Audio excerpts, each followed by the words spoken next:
आप कुछ बता रहे थे क्या? ऑफिस पर्सनल के बाद मेरे को समझ, ऑफिस और पर्सनल के बाद आप क्या बता रहे थे? कुछ नहीं बता रहा था, यही बता रहा हूँ। 5 लाख रुपए का मान लो क्रेडिट कार्ड का बिल आया। हाँ जी सर। 4 लाख रुपए तो आपने एम्प्लॉयर के डेलीगेट्स को दारू पिलाने में उड़ाया था। Is it a perk? No.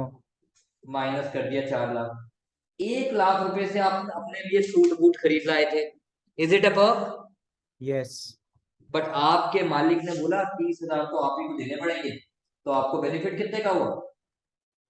70। This is what the loss is. Total expenditure minus official use minus amount recovered from employee is the taxable value of work. ठीक है सर। Is that clear? हाँ जी sir. ना, वो कहता है आपको कैसे पता लगे कि स्टेप 1 में एम्प्लॉयर ने कितने पैसे खर्चे।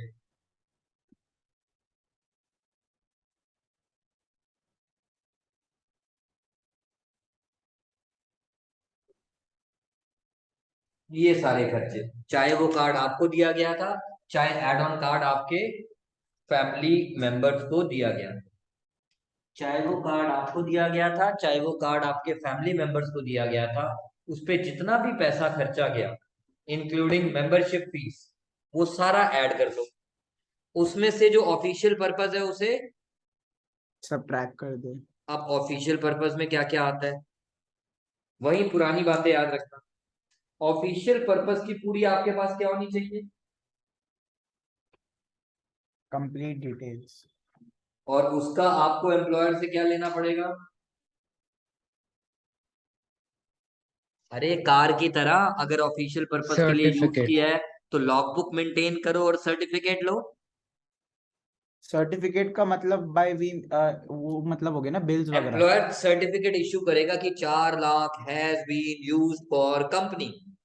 अच्छा, समझ गया sir. Is that point clear पुत्र?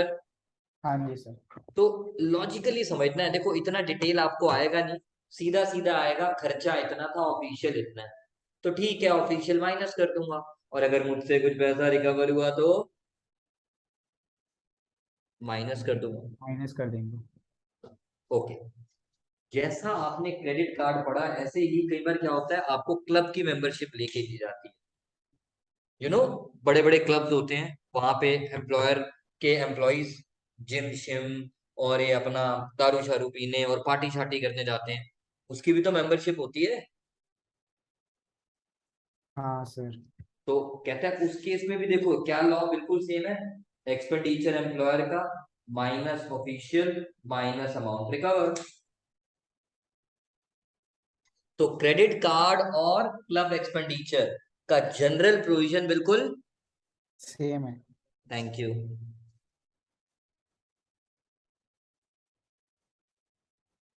And even expenditure for official use भी बिल्कुल सेम है। सेम है। इज दैट पॉइंट क्लियर पुत्र? Yes sir. अब जरा ये एक छोटा सा क्वेश्चन पढ़ते हैं। और sir expenditure incurred by employed कैसे फाइंड करेंगे, वो भी सेम ही है? सॉरी।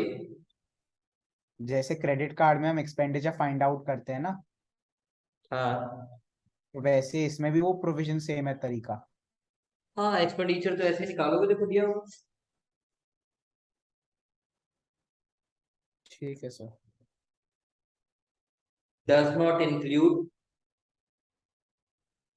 ये मैंने अभी जान के नहीं बताई थी, अब आपने बोल दिया तो बता रहा हूं। ये अभी पढ़ो मत, छोड़ दो इसको, ठीक है? ठीक है सर। आप जरा ये क्वेश्चन पढ़ के सुनाओ मुझे बच्चे।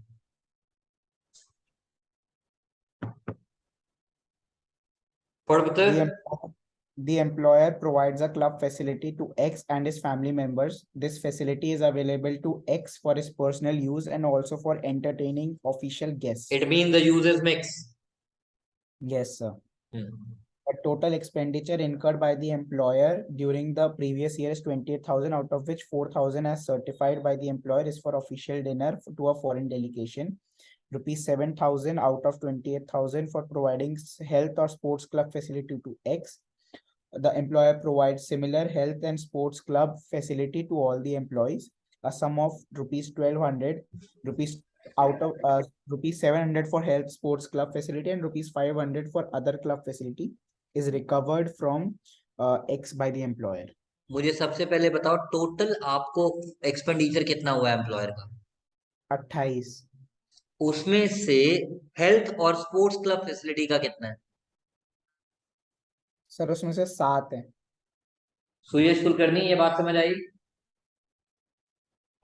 Yes, sir. 7,000 out of 25 is for health और Sports club facility. और उसने क्या बोला था? Expenditure by employer does not include expenditure pertaining to Health which is club. provided uniformly to all the classes of. इसीलिए मैंने 28 में से 7 अलग कर दिया और 21 अलग कर दिया. अब 28 में से 4,000 was certified for Official use. I repeat 4,000 Kulkarni is for official use. और आपको पता है ऑफिशियल यूज को हमें क्या करना होता है?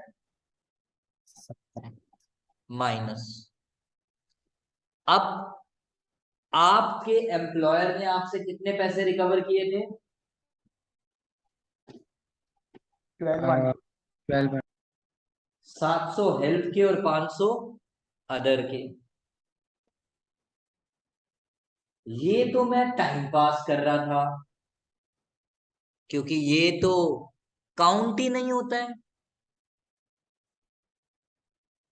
सर क्यों नहीं होता है? क्योंकि क्लब फैसिलिटी का प्रोविजन कहता है expenditure does not include health facility. तो हेल्थ फैसिलिटी का जब एक्सपेंडिचर ही काउंट नहीं होता तो पर कहां से काउंट होगा?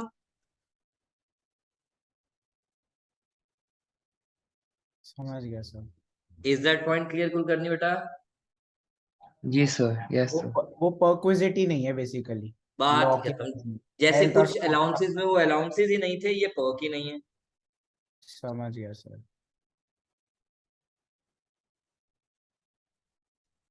ओके. ऑल अबाउट बच्चों मेडिकल क्लब एक्सपेंडिचर. आज बहुत छोटे छोटे प्रोविजंस कर रहे हैं, इसको छोड़ देते हैं यार, ये ना बहुत लंबा सा है. एक ये पेंडिंग रख बच्चों आज के लिए. ये जब फुल फ्लेज क्वेश्चन में आएगा ना तब करेंगे. कॉपी के पीछे अलग से लिख रही हो जो 2 आज मैंने पेंडिंग किया, एक्सपेक्ट इक्विटी और एक वो ट्रैवलिंग टूरिंग अकोमोडेशन.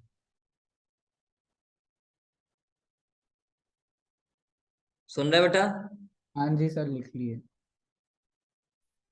ये अभी बाद में अप्रूव सुपरएनुएशन फंड जब क्वेश्चन करूंगा तब देख लूंगा, मुझे भी नहीं चाहिए.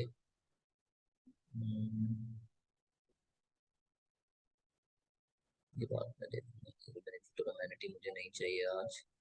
एंटरटेनमेंट अलाउंस प्रोफेशनल टैक्स में निकलता. यस, आज का major one of the important जो मुझे डिस्कस करना. रिटायरमेंट बेनिफिट स्कीम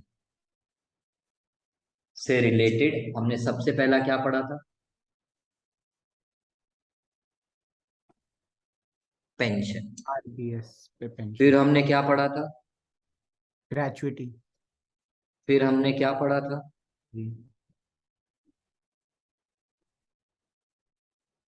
पेंशन में गवर्नमेंट एम्प्लॉय का मतलब क्या था? सब लोग हो गए. राइट. हाँ जी. ग्रेचुटी में गवर्नमेंट एम्प्लॉय का मतलब क्या था? Except SC. और लीव सैलरी में गवर्नमेंट एम्प्लॉय का मतलब क्या था?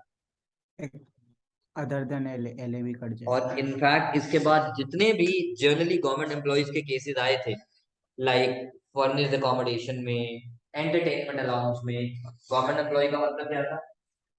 Central government, state government. हमने एक चीज नहीं पढ़ी थी. क्या?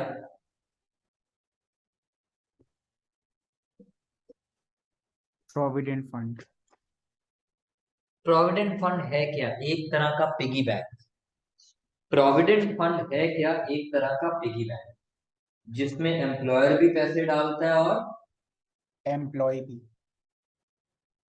बट एक ऐसा प्रोविडेंट फंड होता है एक ऐसा प्रोविडेंट फंड होता है जिसमें एम्प्लॉयर पैसे,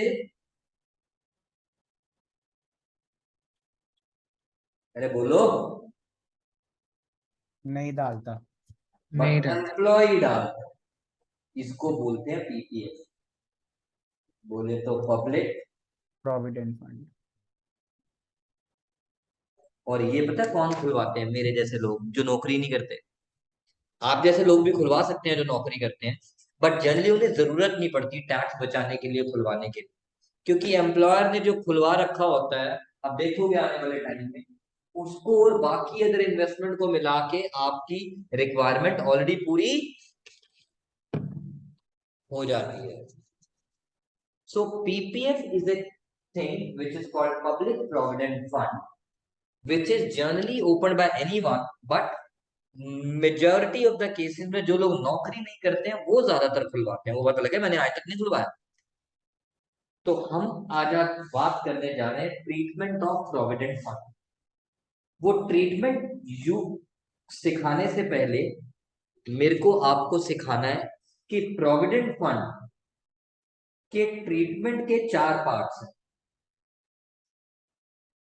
उसमें कौन कंट्रीब्यूट करता है? एम्प्लॉयर। उसमें कौन कंट्रीब्यूट करता है? एम्प्लॉय। पीपीएफ में नहीं करता, बट अदरवाइज प्रोविडेंट फंड में एम्प्लॉयर भी कंट्रीब्यूट करता है और एम्प्लॉय भी। अब जो आपने पिगी बैंक में पैसा डाला, it is just like bank में पैसा रखा, फिक्स डिपॉजिट टाइप, तो उस पे क्या मिलेगा? इंटरेस्ट। एम्प्लॉयर के क्वांटी पे भी मिलेगा और एम्प्लॉय के। Now before I explain the law, मुझे ये बताना जरूरी था कि प्रोविडेंट फंड के कितने पार्ट्स होते हैं? 4 पार्ट्स मोटे मोटे, और 5वां एक और होता है। जब आप रिटायर हो जाओगे तो आपको ये पैसा वापस मिलेगा ना। ये जो 4 पार्ट्स डाले गए, जब आप रिटायर हो जाओगे तो ये पूरा पैसा इकट्ठा आपको रिटायरमेंट या at the time of leaving the job मिलेगा ना। हाँ जी sir. Can I lock it? Yes sir. पक्की बात? हाँ जी sir. Yes, sir. Okay, now one one.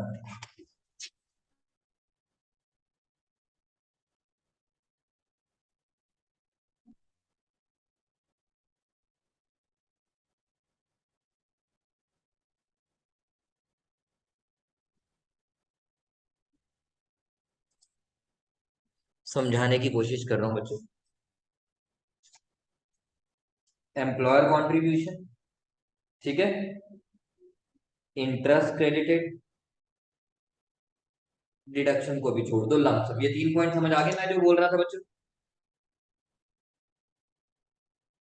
हाँ जी सर। अब मेरी बात। 4 तरह के प्रोविडेंट फंड है: statutory provident fund, recognised provident fund, unrecognised provident fund and public provident. Employer ने कंट्रीब्यूट क्यों किया? Because of, master servant relationship. And technically it has to be taxable under the head salaries. PPF में employer contribute नहीं करता। तो taxability does not exist. RPF को छोड़ के अगर आप ध्यान से देखो, ये मैं रटने का तरीका सिखा रहा हूँ बच्चों। आरपीएफ रिकॉग्नाइज्ड प्रोविडेंट फंड को छोड़ के अगर आप एम्प्लॉयर कंट्रीब्यूशन देखो, सब जगह या तो पर की नहीं है या एग्जम्प्ट है। हाँ जी। तो Yes, रट्टा sir. मारने के पॉइंट ऑफ व्यू से कुलकर्णी अगर मैं देखूं, एम्प्लॉयर कंट्रीब्यूशन में मैंने सिर्फ रट्टा मारा है आरपीएफ। क्या रट्टा मारा है? Employer contribution in excess of 12% of salary moreover is taxable. employer contribution in excess of 7,000 per annum is also taxable। ये अभी नीचे देख लेंगे क्या है। टू बिगिन विद 12% से ऊपर अगर एम्प्लॉयर कंट्रीब्यूट कर, सर 12% किसका? सैलरी का। सर मीनिंग ऑफ सैलरी, हिसाब बेटा, सर इसमें लिखा है बेसिक सैलरी। अच्छा ठीक है सर। अभी मत पढ़ना बेटा, यहाँ कुछ नहीं लिखा, अभी मेरी बात सुन लेना पहले। हाँ जी सर। यहाँ खाली सैलरी वर्ड लिखा है, मेरी बात सुन ले पहले। हम्म। So far so good. Yes sir. Okay now, अब मैंने कहा था एम्प्लॉयर भी कंट्रीब्यूट करता है और एम्प्लॉय भी कंट्रीब्यूट करता है। एम्प्लॉय ने कंट्रीब्यूट करके अपनी परचेजिंग पावर कम कर ली। देश में इन्फ्लेशन कम किया इनडायरेक्टली, कह सकता हूं। हाँ जी सर। तो हमारा लॉ कहता है जा सिमरन जी ले अपनी जिंदगी। यानी अगर आप याद करो बेटा, मैं आपको जब थोड़े दिन पहले क्वेश्चन करा रहा था, एक बार रट्टा लगाया, जब हमारी ग्रॉस टोटल इनकम आ जाती है उसमें से हमें डिडक्शन मिलती है under section 80C to 80 U 80C, 80CCC, 80CCD, इन तीनों सेक्शन का सम टोटल 150 तक डिडक्शन मिलता है, मोटा मोटा बताया था मैंने। नाम लिखवाए थे, 1.5 लाख नहीं बताया था। चलो आज बता दिया हाँ जी सर। कि इन तीन सेक्शन का सम टोटल मैं अपनी इनकम में से माइनस कर सकता हूं, बट नॉट एक्सीडिंग 1,50,000। अगर सेक्शंस की और लिमिट्स है, बट इन तीनों की मिला के लिमिट 150 है। ये बेटा इसलिए बोलना शुरू कर दिया क्योंकि अब बहुत जल्दी हम लंबे लंबे वाले क्वेश्चन पे नेक्स्ट क्लास में शुरू करने वाले, फुल फ्लेज क्वेश्चन जिसे कहते हैं। ओके, सो हमारा लॉ क्या कहता है, इधर देखो तू Yash Kulkarni, available available available not available. तो ये मेरा स्टाइल है, एम्प्लॉय में मैंने रट्टा मार लिया यूपीएफ को। यार जो फंड रिकॉग्नाइज्ड ही नहीं है तो उसकी तो डिडक्शन मिलेगी ही नहीं। तो कहना है से एम्प्लॉय का कंट्रीब्यूशन मेरे को डिडक्शन सब जगह मिलेगी, बस कौन सी जगह पे नहीं मिलेगी? यूपीएफ। एम्प्लॉयर कंट्रीब्यूशन सब जगह एग्जाम्प्ट है, बस एक जगह पे एग्जाम्प्ट नहीं है, कौन सी? Recognised. RPF in excess of 12% या फिर इन एक्सेस ऑफ 7.5 पर एनम। देखेंगे इसका क्या रेलेवेंस है। ठीक है सर। क्लियर है बेटा मेरी बात? हाँ जी सर, इसमें मतलब विच एवर इज लोअर वगैरह वो सब नहीं देखेंगे मतलब। अभी रुक मैं जा, सम टेंशन मत ले बेटा, एक परसेंटेज टर्म में एक अमाउंट टर्म में कैसे मैं बोल दूं दोनों को विच एवर इज लोअर? ठीक है सर। अलग रखना बेटा, एक परसेंटेज है एक अमाउंट है। Okay sir. अब बड़े प्यार से सुनना, जो प्रोविडेंट फंड में एम्प्लॉयर और एम्प्लॉय ने पैसा डाला था, जो प्रोविडेंट फंड में एम्प्लॉयर और एम्प्लॉय ने पैसा डाला था, 100 रुपए प्लस 100 रुपए 200, उस पे इंटरेस्ट भी तो मिला है ना, से 20 रुपए इंटरेस्ट मिला, तो क्या ये इनकम है? हाँ इनकम ही तो है। बट हमारा लॉ क्या कहता है, जा सिमरन जी ले अपनी जिंदगी, एग्जाम एग्जाम एग्जाम, क्या लिखा है? If it does not exceed 9.5%। But taxable in few cases, same SPF में टैक्सेबल इन, फ्यू केसेस। तो वो देख लेंगे, ये फ्यू केसेस अभी ऐड हुए, पहले नहीं थे। बट मोटा मोटा इंटरेस्ट क्रेडिट की बात करें, उन फ्यू केसेस को जरा साइड पे रख दो, एक्सेप्शन केसेस। प्लीज मेरी तरफ देखते रहना, सामने बोर्ड पे मत देखना। एम्प्लॉयर कंट्रीब्यूशन हमेशा एग्जाम्प्ट होता है, आरपीएफ में एग्जाम्प्ट होता है अप टू, 12%। क्योंकि साल में महीने कितने हैं? 12। ये रट्टा मारने का तरीका है। और अगर अमाउंट टर्म में है तो exempt up to ₹7 lakh. 7.5। Okay, similarly employee contribution etc में डिडक्शन मिलेगी, हर जगह मिलेगी, कहां पे नहीं मिलेगी? यूपीएफ। क्योंकि उसको हमने रिकॉग्नाइज ही नहीं किया। जब रट्टा मारने का तरीका बता, interest credited is an income, but again law कहता है जा सिमरन एग्जाम। सर ये बट इंटरेस्ट दोनों आ गए ना। हाँ, एम्प्लॉयर वाला भी आ गया पुत्र, देखो मैंने अलग से इसलिए बताया ही नहीं पुत्र, हाँ ठीक है सर। एम्प्लॉयर वाला भी आ गया, और एम्प्लॉय। तो वो मेरा एग्जाम्प्ट है। बट आरपीएफ में एग्जाम्प्ट है अप टू, और सर अप टू 9.5%। 9.5%. परसेंट, यहाँ सैलरी वर्ड नहीं लिखा है, इसका रेलेवेंस अभी थोड़ी देर बाद बताता हूँ। और एसपीएफ में भी एग्जाम्प्ट है, बट दोनों केसेस में it is taxable in few cases, देख लेंगे वो फ्यू केसेस क्या है। ठीक है?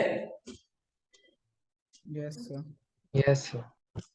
Okay, now lump sum. अब जरा ध्यान देना बच्चों,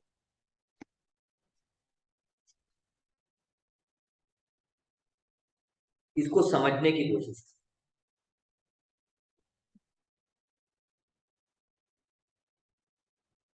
जो आपको लमसम पैसा मिला उसमें कितने कंपोनेंट्स हैं? 4। उसमें जो आपको पैसा मिला, principal amount of employer contribution and interest on employer contribution, principal amount of employee contri and interest on employee contri. Make sense? Yes, sir. बड़े प्यार से समझना बच्चों। एम्प्लॉय क्वांटी वो तो उसने अपनी टैक्सेबल सैलरी में से दिया था।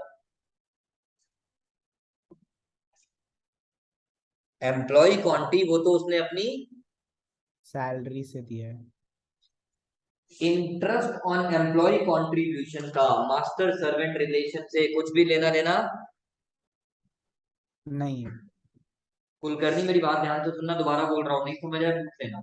Okay, interest sir. On employee contribution का, इंटरेस्ट ऑन एम्प्लॉय कंट्रीब्यूशन का मास्टर सर्वेंट रिलेशन से कुछ भी लेना देना नहीं। बट ये इनकम तो है।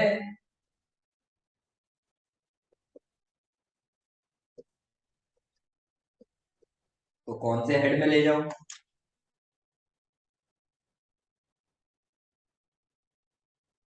बोलो बेटा। Income from other sources. Employer contribution and interest, it is because of Master servant. taxable under the head. Salaries. This is the law for UPF. SPF exam, PPF exam, UPF कहते हैं सी note 3। Basically जब मैं आपको note 3 पढ़ाऊंगा, note 3 में ये सब लिखा हुआ है। जब मैं आपको नोट 3 पढ़ाऊंगा बच्चों, नोट 3 में ये लिखा हुआ है। And can I say that, देखो यूपीएफ में जोर का झटका है धीरे से लगा। सर मतलब शुरू में यूपीएफ क्या एम्प्लॉयर के कंट्रीब्यूशन पे आपसे टैक्स लिया था? नहीं सर। क्या इंटरेस्ट पे लिया था? नहीं सर। एक ही बार में निचोड़ लिया। This is the but law. Sir deduction तो दिया नहीं ना। डिडक्शन तो दिया नहीं, वो भी आपको हाँ। इनडायरेक्टली थप्पड़, बट जो एम्प्लॉयर का कंट्रीब्यूशन था अनरिकॉग्नाइज्ड प्रोविडेंट फंड में था, फिर भी उसको आपके हाथ में उसने टैक्सेबल नहीं किया। अब कर दिया। रिटायरमेंट पे। इंटरेस्ट क्रेडिटेड एक सोर्स ऑफ इनकम था, फिर भी यूपीएफ को आपके हाथ में टैक्सेबल कर दिया। पहले नहीं किया, अब कर दिया। इसीलिए तो मैं इसको कहता हूं जोर का झटका है धीरे से लगा। सर जोर का झटका क्यों कह रहे हो भाई? एनुअल बेसिस पे लेता रहता तो थोड़ा थोड़ा टैक्स जाता रहता। अब तो इतना बड़ा पैसा मिला, उसमें से इतना बड़ा 30% टैक्स निकल गया। मेरी बात समझ आई बेटा? Yes. That is the reason I call it as जोर का झटका धीरे से लगा। अब इधर देखो बेटा, आरपीएफ के केस में क्या कहता है? एग्जाम फ्रॉम टैक्स इन,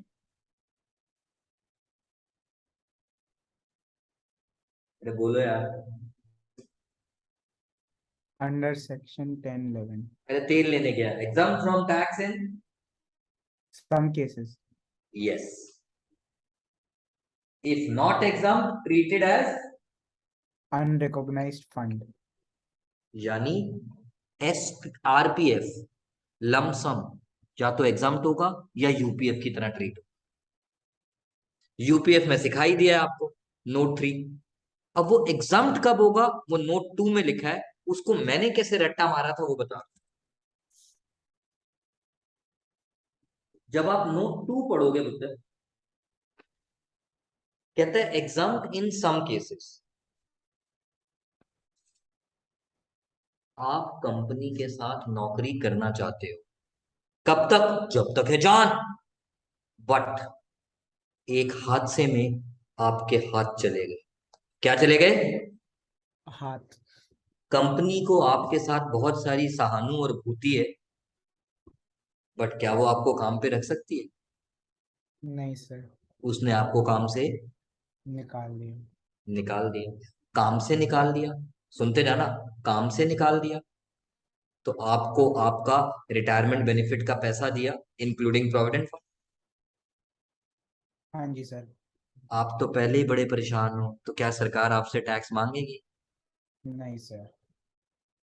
तो लॉ ने क्या किया, ऐसे केसेस में आरपीएफ में लमसम पैसे को टैक्स। नहीं किया। दूसरा केस लेते हैं, देखो ये बड़े ना जेन्युइन केसेस है, उसको समझने की कोशिश करना लॉ पढ़ते वक्त। दूसरा केस लेते हैं पुत्र। दूसरे केस की कुलकर्णी बात करता हूं। आप एक ऑर्गेनाइजेशन के साथ काम कर रहे थे और आप क्या कहते थे, कब तक काम करोगे? जब तक है। जान। बट कंपनी की जान निकल गई भाई। समझ गए मैं क्या कह रहा हूं? कंपनी का यस राम सर। राम। सत्य। ते अब सत्य हो गया तो जाते हो आपके प्रोविडेंट फंड का पैसा देके जाए। आपने मांगा था।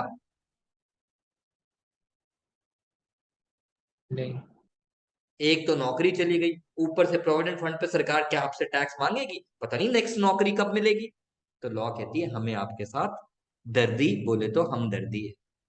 तो इस केस में भी लॉ, लमसम पैसा जो रिटायरमेंट पे मिलता है फ्रॉम आरपीएफ, टैक्स। नहीं लगेगा। और अगर एक्सेप्शनल केसेस में नहीं आते तो लॉ कहती है will treat you as. UPF. Thank you.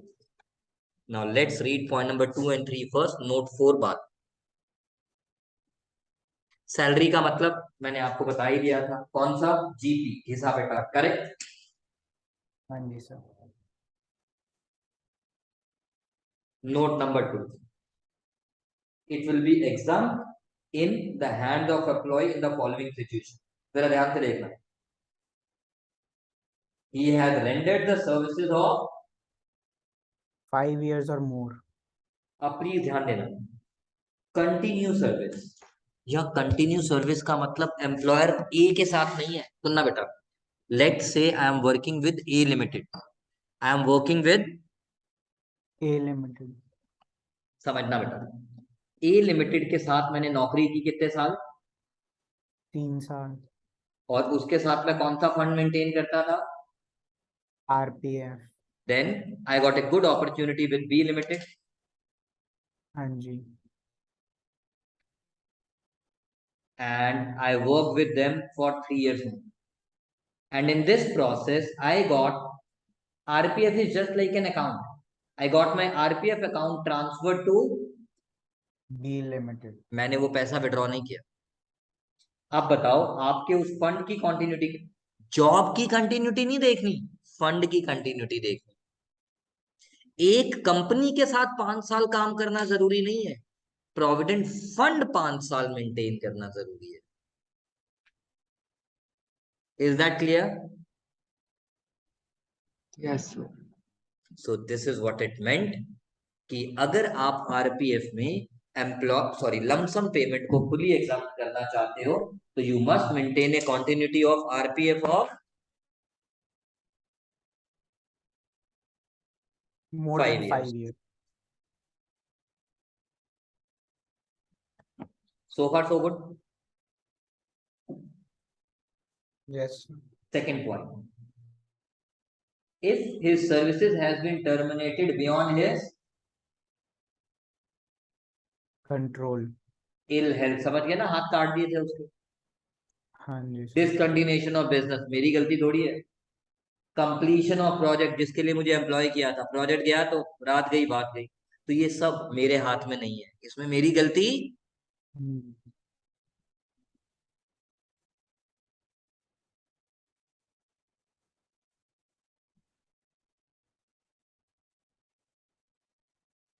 जो मैं आपके साथ अभी एग्जांपल ले रहा था, मतलब फर्स्ट और थर्ड पॉइंट एक ही बात है, मतलब चाहे आप ए लिमिटेड के साथ ही कंटिन्यूअस मेंटेन कर दो या प्रोविडेंट फंड को न्यू के साथ ट्रांसफर करके टोटल 5 साल मेंटेन कर दो, फंड को 5 साल मेंटेन करना। जरूरी है। अगर अगर 5 साल हुआ तो मतलब एग्जेम्पशन मिलेगा, वरना नहीं। यस। ठीक है।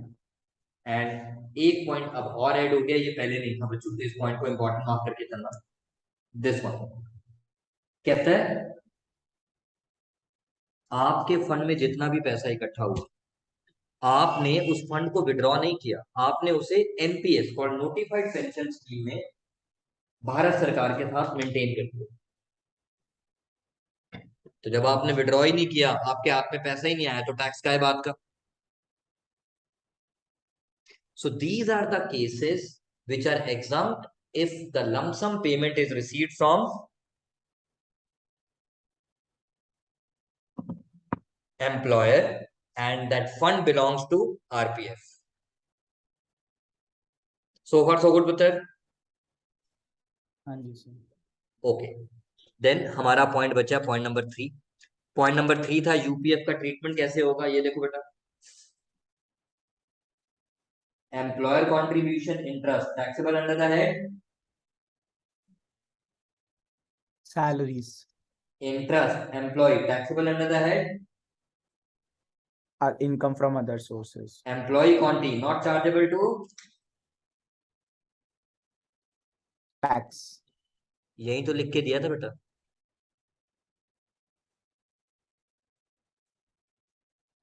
पॉइंट नंबर 3 को इसी भाषा में लिख के तो दिया था मैंने। हाँ जी सर। क्लियर है पुत्र मेरी बात? हाँ जी सर, ये तो बाकी सबके लिए भी होगा ना, सिर्फ एम्प्लॉयर्स कंट्रीब्यूशन का ही हम टैक्स कंसिडर करेंगे? एम्प्लॉय नहीं तो क्योंकि अपनी मेरा बेटा पागल है क्या? एम्प्लॉयर और इंटरेस्ट दोनों सैलरी में गए हैं भाई। हाँ वही तो मैं कह रहा हूँ सर। मैं हाँ एम्प्लॉय की बात कर रहा हूँ। एम्प्लॉय मतलब अपनी सैलरी से कट करके दे रहा है ना, तो वो टैक्सेबल नहीं होगा ना। तो हाँ, क्योंकि सैलरी पे तो हर साल टैक्स लगता है, that was the but reason. आप हर टाइप के प्रोविडेंट फंड के ना, मतलब not just restricted to UPF. नहीं बच्चों प्लीज, आप समझना ही नहीं चाह रहे बेटा, आप बड़े ही बेकार बच्चे हो। बाकी सब में तो वैसे ही एग्जाम है मेरे भाई। अच्छा हाँ, डिडक्शंस हैं, एग्जेम्पशन, ठीक है सर। बाकी सब में तो वैसे ही एग्जाम है। मैं तो देखो, मैं वापस बोल रहा हूँ सुयश, बिफोर आई फिनिश एंड आज का थोड़ा सा पढ़ू कुलकर्णी ध्यान देना। Yes. मैं बता रहा हूँ मैंने इस चार्ट को कैसे रटा हुआ है बच्चों। एम्प्लॉयर कंट्रीब्यूशन मैंने रटा किसका मारा है? आरपीएफ। क्योंकि इसके अलावा बाकी सब एग्जाम्प्ट है, या एम्प्लॉयर कंट्रीब्यूट नहीं करता जैसे पीपीएफ। और आरपीएफ में कितना एग्जाम्प्ट है, सॉरी एक टैक्सेबल है, 12% से ज्यादा। या फिर 7.5 लाख। एम्प्लॉय कंट्रीब्यूशन एटीसी की डिडक्शन किसको नहीं मिलती? यूपीएफ में। बाकी सबको मिलती है। हम्म, इंटरेस्ट किसके केस में टैक्सेबल है? आरपीएफ। कितना टैक्सेबल है, सॉरी कितना एग्जाम्प्ट है? 9.5%। 9.5%. बाकी सब में पूरा एग्जाम्प्ट है। और एसपीएफ में भी कहता है not exempt in few cases. पढ़ रहे थे ना बेटा, ये देखो, exempt from tax however taxable in few cases. हाँ जी सर। एंड अगर लमसम की बात करें, मैंने यूपीएफ का सीखा, आरपीएफ का सीखा, यानी बाकी सब एग्जाम्प्ट है।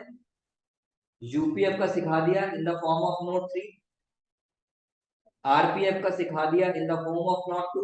नोट 2 अगर नहीं लग पा रहा तो नोट 3 में चले जाओगे कि आरपीएफ या तो एग्जाम्प्ट है या ट्रीटेड एज। यूपीएफ। तो ऑब्वियसली बच्चों बाकी सब तो एग्जाम्प्ट ही हो गया ना मेरा बेटा।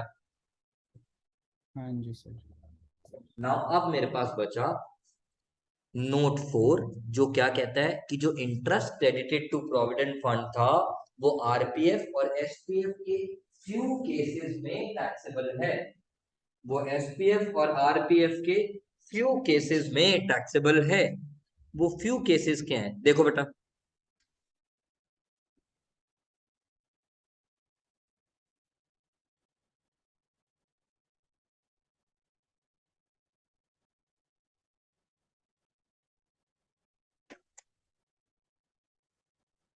these exemptions shall not apply to the interest income which is in that provident fund account to the extent it relates to the amount of contribution exceeding 2.5 lakh. यानी हो सकता है किसी बंदे का प्रोविडेंट फंड बहुत बड़ा हो, उस पे साला इंटरेस्ट ही 2.5 लाख से ऊपर आ रहा हो, In total. यस, फिर वो एग्जाम्प्ट नहीं है। ठीक है सर। मतलब अगर इंटरेस्ट इन टोटल मतलब एम्प्लॉयर और एम्प्लॉय का दोनों को मिला के अगर 2.5 लाख से ज्यादा हुआ तो वो एग्जेम्प्ट नहीं होगा, वो चार्जेबल होगा टैक्स। यस, ठीक है sir. So far so good. Yes sir. Yes, sir. Retirement benefit है, कहता है above provision still remain valid, चाहे आप ओल्ड टैक्स रिजिम में हो चाहे आप न्यू टैक्स। Thank you. इसका प्रॉब्लम मैं कराऊंगा, आप नहीं करोगे। इसकी प्रॉब्लम मैं कराऊंगा नेक्स्ट क्लास में, क्योंकि मुझे बहुत कुछ सिखाना है। Rest will continue in the next class. Okay sir. Okay बेटा, Thank you, sir. बाय बेटा।